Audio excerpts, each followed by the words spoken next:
नमस्ते। नमस्ते। आज हम एक बहुत ही दिलचस्प और काफी लंबे चले शोध पर बात कर रहे हैं। सोचिए 70 साल तक चला एक अध्ययन ब्रिटेन में 5 पीढ़ियों पर। जी इसने बच्चों के विकास के बारे में मतलब क्या राज खोले होंगे। बिल्कुल। और ये कोई छोटा मोटा सर्वे नहीं था, ये समझना जरूरी है। हाँ, इसमें गर्भावस्था से लेकर बच्चा जब बड़ा हो रहा है उसके सारे पहलू देखे गए। माहौल कैसा है, रिश्ते, बातचीत, आदतें, सेहत, सब कुछ। बाप रे 70 साल डेटा तो मतलब खजाना होगा पूरा। हाँ, डेटा बहुत विशाल है, बहुत कुछ सीखने को इससे। तो चलिए इस खजाने से कुछ अहम बातें निकालते हैं। सबसे पहली बात जो सामने आई वो शायद थोड़ी चिंताजनक है, गरीबी में पले बढ़े बच्चों के बारे में। हाँ, ये एक पहलू है। क्या मिला उसमें? देखिए, अध्ययन में ये संकेत मिले कि जिन बच्चों का बचपन आर्थिक तंगी में गुजरा, उनके दिमागी विकास में कुछ चुनौतियां आ सकती हैं। शायद संसाधनों की कमी एक वजह हो सकती है, शुरुआती जरूरतें पूरी ना होना, वो सब।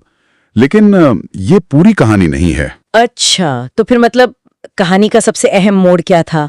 कहाँ पर फोकस गया शोध का? हाँ, जो सबसे महत्वपूर्ण बात निकल कर आई वो ये थी कि शुरुआती सालों में, खासकर जन्म से लेकर 5 साल की उम्र तक, माता पिता बच्चों के साथ कितना क्वालिटी टाइम बिताते हैं, वो जुड़ाव वाला समय। अच्छा, क्वालिटी टाइम। हाँ, इस उम्र में दिमाग, आप सोचिए, तूफानी रफ्तार से विकसित होता है। हर सेकंड करीब 700 नए ब्रेन सेल्स। हर सेकंड? जी। तो उनसे बात करना, उनको कहानियां सुनाना या बस उनकी बातों पर ध्यान देना, ये सब उनके दिमाग के विकास के लिए एक तरह से नींव का काम करता है। बातचीत, शब्दावली का विकास, ये बहुत मायने रखता है। यानी सिर्फ मतलब भौतिक संसाधन या पैसे से ज्यादा ये चीजें जरूरी हो गईं। हाँ, कई मामलों में उससे भी ज्यादा महत्वपूर्ण। और इसका असर सिर्फ दिमाग तक सीमित नहीं है। ओह, और? ये भी पाया गया कि शुरुआती माहौल, खासकर पहले 3 साल, उसका असर बात की सेहत पर भी देखा गया। सेहत पर भी? कैसे? जैसे भविष्य में डायबिटीज या मोटापे का खतरा उन बच्चों में ज्यादा देखा गया जिनका शुरुआती माहौल तनावपूर्ण था। तनावपूर्ण मतलब घर में जैसे धूम्रपान का माहौल हो या पेरेंट्स के बीच लगातार झगड़े होते हों, ये सब भी हानिकारक पाया गया। अच्छा, तो माहौल और बातचीत के अलावा रोजमर्रा की जो आदतें होती हैं, उनका भी कोई बड़ा रोल दिखा? हाँ, बिल्कुल। एक और दिलचस्प बात सामने आई। जिन परिवारों में बच्चों के सोने का एक पक्का समय था, एक रूटीन था, बेड टाइम रूटीन जिसे कहते हैं। हाँ बिल्कुल, बेड टाइम रूटीन, अच्छा, उन बच्चों का विकास ज्यादा व्यवस्थित पाया गया। अच्छा, कैसे व्यवस्थित? उनकी याददाश्त बेहतर थी और जानकारी को प्रोसेस करने की, समझने की क्षमता भी तेज थी। कमाल है, इतनी छोटी सी आदत का इतना बड़ा असर। जी, और सिर्फ रूटीन ही नहीं, और क्या? दिमाग को एक तरह की स्थिरता और गहराई देते हैं। लेकिन फिर वही सवाल मन में आता है कि अगर किसी परिवार के पास संसाधन कम है, आर्थिक तंगी है, तो क्या वो पीछे रह जाएंगे? क्या उनके बच्चे ये सब नहीं कर पाएंगे? नहीं, यहीं पर इस अध्ययन की सबसे शक्तिशाली और कह सकते हैं कि उम्मीद जगाने वाली बात सामने आई। क्या थी वो? ये पाया गया कि भले ही माता पिता गरीब हों, आर्थिक चुनौतियां हों, लेकिन अगर वो बच्चों के साथ भावनात्मक रूप से जुड़े हैं, मतलब उन्हें प्यार देते हैं, सुरक्षा का एहसास कराते हैं, उनके साथ समय बिताते हैं, उनकी सुनते हैं, तो वो गरीबी के नकारात्मक प्रभाव को काफी हद तक कम कर सकते हैं। सच में? हाँ, माता पिता की उपस्थिति, उनका व्यवहार, उनका वो भावनात्मक साथ, वो अक्सर भौतिक संसाधनों से ज्यादा महत्वपूर्ण साबित हो सकता है। ये तो बहुत बड़ी बात है। बिल्कुल। बच्चे सीखते कैसे हैं? वो मिरर न्यूरॉन से सीखते हैं।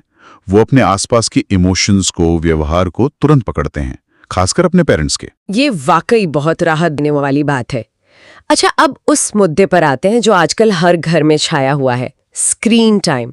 इस पर शोध क्या कहता है? इतने सालों का अध्ययन है ये। हाँ, देखिए, शोध के जो निष्कर्ष हैं और जो आजकल एक्सपर्ट्स की आम राय हैं, वो काफी मिलती जुलती है। क्या राय है? यही कि 0 से 2 साल तक तो स्क्रीन से दूरी ही बेहतर है और 2 से 5 साल तक बहुत ही कम इस्तेमाल हो। लेकिन यहाँ एक महत्वपूर्ण फर्क समझने की जरूरत है।